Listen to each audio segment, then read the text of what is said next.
你喺直路上個睇法又係點咧？個理據係點咧？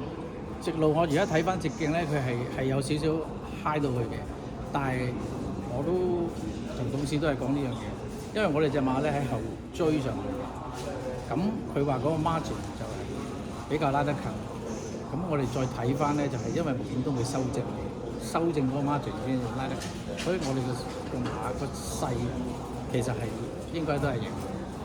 咁啊，過往呢匹馬喺田草跑得好嗰陣時，就阿東佢都留到比較後少少嘅位置啊。今次就係今場嘅跑法就有啲唔同喎，留咗喺即係佢係喺個幾好嘅位置，黃金包廂位添。其實點解會有咁嘅轉變？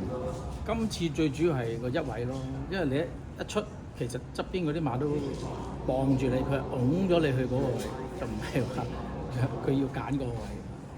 咁啊，嚟緊呢匹馬嘅分數都突破到9字頭㗎啦，個部署會係點咧？會唔會都考慮挑戰啲級制賽？再睇咯，我諗睇個賽期先咯，一步步嚟。再次舉手，威哥 ，thank you。好。